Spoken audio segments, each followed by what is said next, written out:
And welcome back to another CBB Talk, another award show. By the shirt I'm wearing, I guess you can tell what it is. We got the SEC awards coming your way. I'm wearing this Arkansas shirt, even though they're ass. Because I have a South Carolina shirt. Whatever. I was gonna say I think it's the only team I have a shirt of in this conference. I was like, oh shit, I do have a South Carolina shirt, but I've already committed to Arkansas, and I can't dip on Arkansas like that. I was a big fan of them preseason. They didn't live up to expectations, but we got a good award show for you. If you don't know the drill already, four awards, the all teams, and we go over the bracket before we leave. And then anything else? Go watch the other episodes. I posted the Big 12 last night, or the Big East last night. I've already done Big 12 ACC. Big Ten's coming up, maybe later tonight or tomorrow. So let's get into this before, and yeah, let's go. Oh wait, I need to share my screen. Already a scuff start to the day. Here it is, the SEC awards. You can see the bracket on the right here. And then the SEC logo, of course, because gotta let you know it's the SEC. The first award, the Freshman of the Year award. It goes to obviously the best freshman in the SEC last year. Brandon Miller won the Freshman of the Year in the SEC, the Anthony Davis Award. He won the Freshman of the Year in the whole nation. But we had some really strong candidates. I think this was the best one out of all the conferences to come up with the candidates. There was three really good ones and players that could have won any conference. First nominee is Rob Dillingham. Rob with the shifts, some could call him. Obviously one of the most fun players to watch in college basketball. He can go for 20, 30 any night. He's so good, such a tough shot maker, tough shot taker. He's not afraid of the moment. One of the best handles in all of college basketball. One of the most fun players to watch. He made my third team All SEC. Kentucky, I was high on early. They kind of fell off, but they're completely back right now, and they have a chance to win the SEC tournament. Second overall, one of the most underrated second candidate nominee is one of the most underrated players in the country, Josh Hubbard at Mississippi State. He leads all freshmen scoring, I believe, at almost 18 a game. He's been an absolute beast, one of the best I think he's top five freshman in all the lands. He's been so good. He's my second team All SEC. He's just been a beast. And Mississippi State gotta go win your game tomorrow, and you'll probably be in the NCAA tournament. Hopefully Josh Hubbard can lead Mississippi State to get there. Last nominee, it's Reed Sheppard. Like Rob Dillingham or Justin Edwards or Aaron Bradshaw. Reed Sheppard wasn't a highly talented freshman coming in this year as those other guys and wasn't thought to be a major role player on this Kentucky team. He's proved everyone wrong. He's on my second team All SEC. Had a huge performance against Tennessee. Had a 30-point game, I believe, against Arkansas? He had a 30-point game somewhere. He's maybe the best freshman in all the nation. I think everyone's gonna know who this award's going to, but this is actually really tough. All three of these players made my all conference teams, and that's the first conference to have all three nominees make it. But your winner of the Anthony Davis for SEC Freshman of the Year goes to it was Reed Sheppard, obviously. Reed Sheppard, a guy who no one saw on draft boards at the beginning of this year. I think he's in a top five position right now. Who knows if he'll go there? Um, he hasn't announced if he's declared for the draft or anything. So who knows what Reed Sheppard's going to do? But he shoots over 50% from three. He doesn't even start. Him and Rob Dilly both don't start on Kentucky, which is just crazy. Reed won the SEC Freshman of the Year in the real ballot, and Rob won six man. Reed Sheppard, man, he's the real deal. Just a true point guard, but can shoot the lights off the ball as well. One of the most fun players to watch in all of college basketball. The next award, the Transfer of the Year. This is the Walker Kessler Award. Obviously, Walker Kessler from UNC to Auburn was amazing. And this award might get renamed, who knows, next year or the year after. I think I'm going to at least let this award maybe last 3 years being named, and we can change them. But maybe I can change it next year. Last year's winner, Ricky Council, and it's funny looking back on who the other two nominees were. They were Antonio Reeves and John A. Broome, and I picked Ricky Council to win this award. He was the best player in Arkansas. He's on my Sixers right now, so shout out Ricky Council. He won the award, but over two guys who are going to be on my first team All SEC. I'll give you a little spoiler there. But let's look. You're not. These nominees were really tough. The third one could have went to so many different players. Dalton Knecht, my first nominee. Look, what do I else? I'm gonna have to talk about Dalton Knecht a good amount. So I'll just say Dalton Knecht, Northern Colorado to Tennessee. I don't think many people saw this jump, and he's inhuman how good he is. And especially coming from such a small school without really having any no like big name on him, or no one really knew who Dalton Knecht was. He's now one of the biggest stars in all the sport. Next up is Walter Clayton Jr. Iona transfer codes to Florida, and I think he's the leading scorer in Florida, or him and Zion Poulin are very close. He's such a good shooter, can play the one, but man, his jumper every time he shoots it, I think it's going in. Florida's going to be an NCAA tournament team. Walter Clayton's obviously a huge part of that. Shoots the ball, handles it, does a little bit of everything from it on that team. And he's coming from a team that was in the tournament in Iona. Now he goes to Florida and is going to be back in the tournament this year.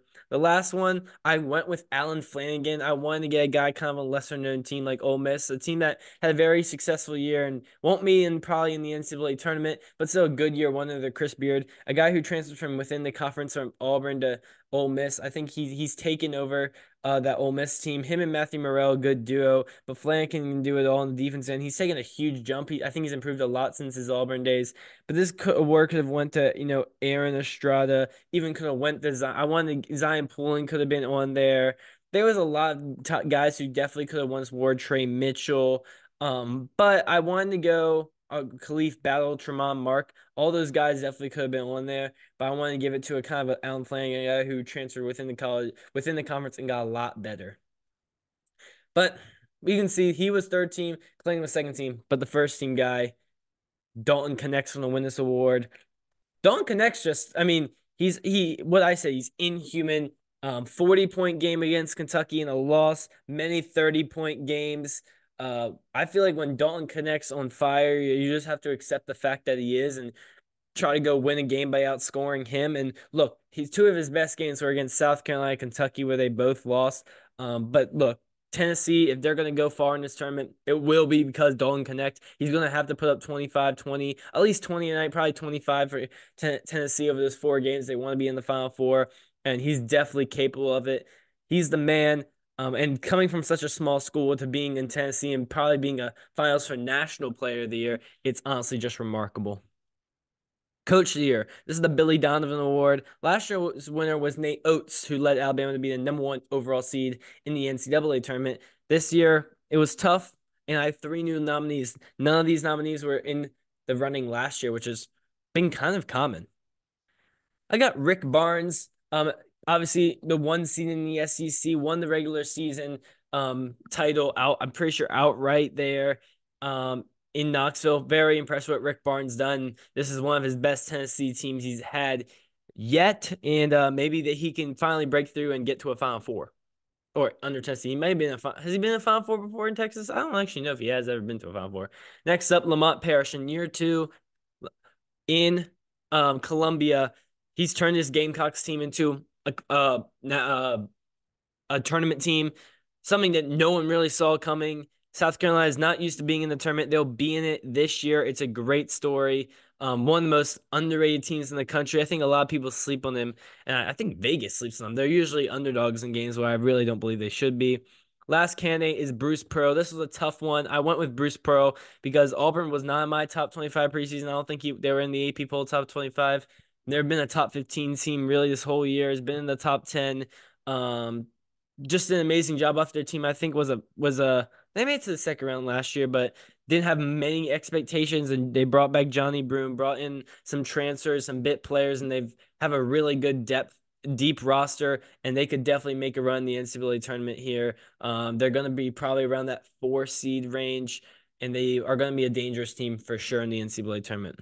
This was a tough award to give out. I've been going with the best coach on the best team's coach, but did I go with that here?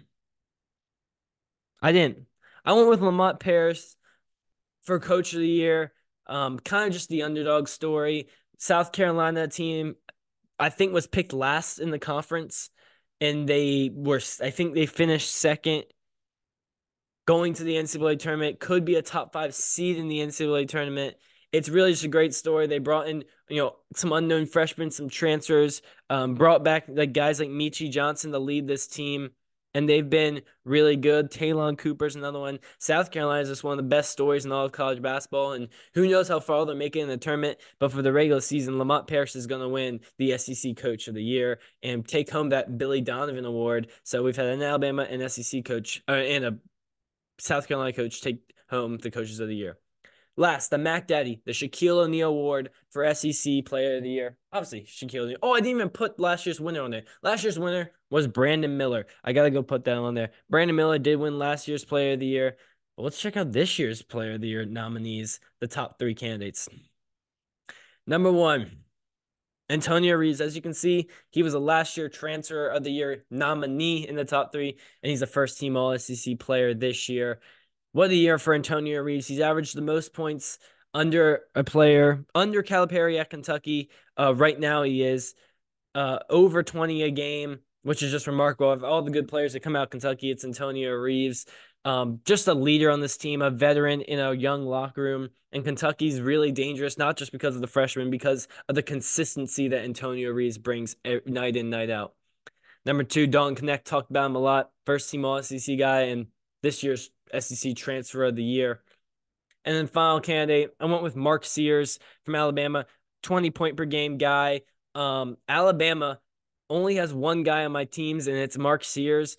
He's grown a lot. Last year, he kind of came in as a kind of an unknown transfer. And this year, he's just improved tremendously, exponentially. He's been just so amazing. And Alabama, has struggled of recent, but they still have one of the best offenses in the country. Mark Sears is the main reason as the head of the snake on that offense. So who will win this year's SEC Boy?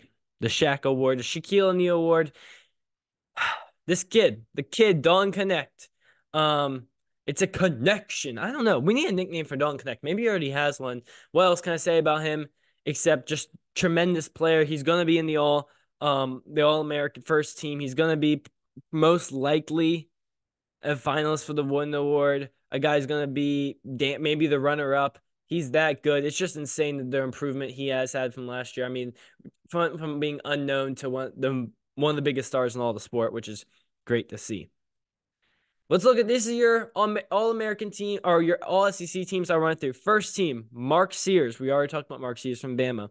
Texas A&M, Wade Taylor IV, a guy who was a finalist for the award last year for Player of the Year. Not this year, but still in the first team. So that would be back-to-back first teams for Wade Taylor in my eyes, who I just didn't make teams last year. Antonio Reeves, obviously, on that first team. Knecht on that first team. Johnny Broome was a guy who just missed the nominee, top 3 nominee guy, but Johnny Broome, the best big in the SEC, Auburn's best player, and Auburn's a top 3 seed in the SEC, and they're, or maybe top 4, and they have one player on it. Johnny Broome's the man. Second team was really tough. A lot of guards on these second and third teams. I have Zakai Ziegler, Tennessee's second best player, third leading scorer, but one of the best defensive players in the country. He's had double-digit assist games, and when Zakai Ziegler is giving Dalton Knecht help, that's when Tennessee's at their best, and he's been back healthy. This is why Tennessee's going to be in the conversation to be a 1 seed in the NCAA tournament. Reed Sheppard, talked a lot about Reed Sheppard already. The freshman on the second team is very impressive. Walter Clayton, talked about him, second team guy at Florida, the transfer from Iona. Josh Hubbard, Mississippi State, talked about a lot. And his teammate, Tolu Smith, comes back from injury after missing the beginning of this year and just been tremendous. It's crazy. 2 Mississippi State players on the second team. It really shows they don't have a lot of depth over there. DJ Jeffries is also good. But Mississippi State, I think they'll be in the tournament. And with Josh Hubbard and Tolu Smith, we'll see if they can, get an upset or 2 in the NCAA tournament. Third team, Robbie D. Again, I already said, one of the most fun players watching college basketball. Another freshman, 3 freshmen, all the teams. It's really impressive from the SEC. And Rob Dillingham is that dude. 3 Kentucky players on the teams. Michi Johnson had to have a South Carolina Gamecock on there. Why not it be Michi? The guy he started his career at Ohio State, came to SC last year. This year, he's got even better. He's the best player on one of the best teams in the SEC. Zion Poulin, another transfer guy. Cam's in the Florida this year has been amazing. I don't know. I can't remember if him or Clayton's leading, but they're very similar. I just like Clayton as being the point guard and a little bit more of a better shooter than Poulin. But Poulin's been very consistent, especially in out of conference play. He was their best player. Alan Flanagan talked about him. I think he's underrated. He didn't make the SEC teams. He makes mine as being on the third team. And then Jonas, I do, the big from Tennessee. Had to have three Tennessee players in there. I do has improved so much from last year, taking over that starter spot, starting five, and he's been a rim protector and been very consistent down low. So when I'm back, we're gonna go over this tournament bracket, and then before we get out of here, let's take a look at this bracket.